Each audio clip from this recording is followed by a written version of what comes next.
me chime in Hey, again Dr. before I Wells, go bounce. ahead. Hey, hey, listen, and I want to offer some inspiration. Believe it or not, you can go beyond the subconscious mind. Listen with the other you. You can go beyond the subconscious. Here's what I mean.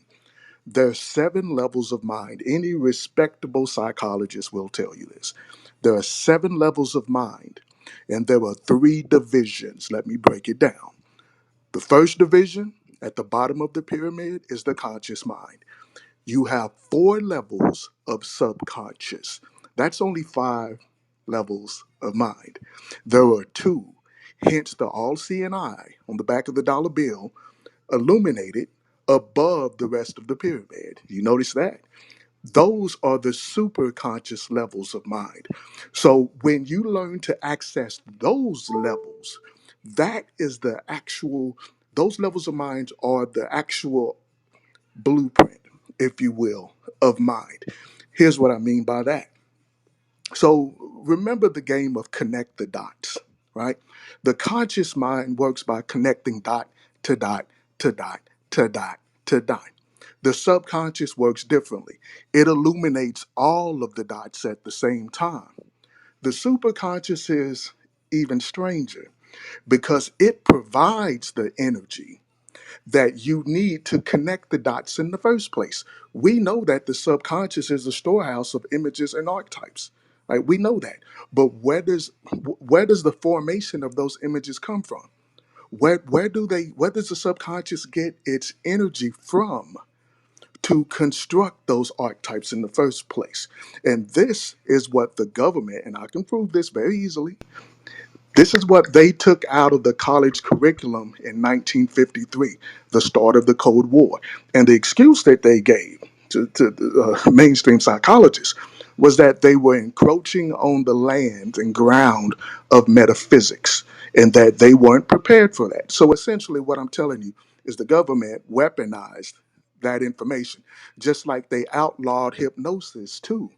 And then MK Ultra came about and so on and so forth. So what I'm saying to you is this: don't be limited.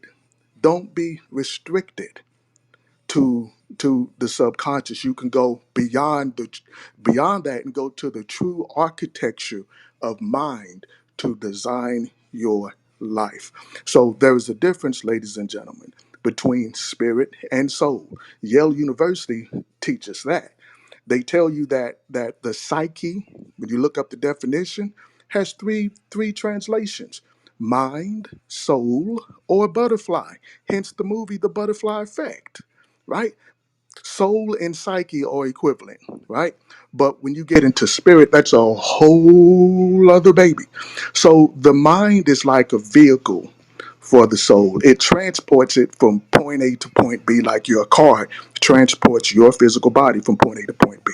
The same thing is true with the superconscious dealing with the spirit. And I'm going to stop there, you know, but believe me, there's a lot more to this story than you're being told. And a lot of content creators on here, they don't know this stuff. They haven't reached that level yet. But I'll say this: guys like Igor Lukowski, who many of us believe are the greatest hypnotists on the planet, he'll tell you that. I've worked with him for years. I've worked with Leroy Hypnobro Williams, the late, great black hypnotist that was on Steve Harvey's show, Oprah's, so on and so forth. So the people at the top of the mental pyramid, we understand that you can go beyond the subconscious. And this was it wasn't a beef, but the issue that I had with those that created that documentary, The Secret, because some of them graduated from the same school that I did, one of the metaphysical schools. And I told them from the onset, you're going to have people thinking that all they have to do is sit on their keister and imagine that things are going to happen. And they said, well, we got to spread the spiritual milk. We can't give them the meat yet, so we put the secret out there so they can have the milk. What I'm telling you is the meat. And I'll close with this. You heard of the law of attraction. There's an equal law. Remember, every force has an equal and opposite force. The equal and opposite force of the law of attraction is called the law of reversed effort. Now, here's how that works.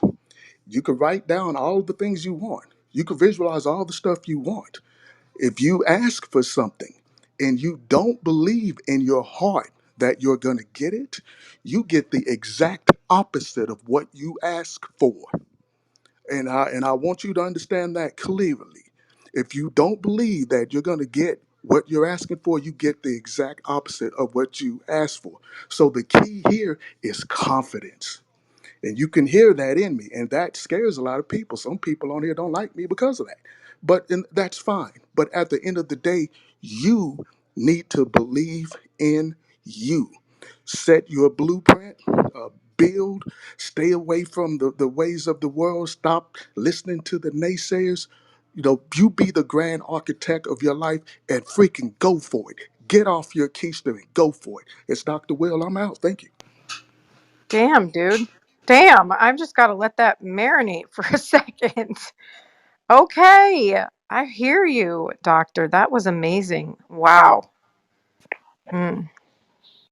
Anybody else want to chime in on the back end of that? Because I really like Thank you.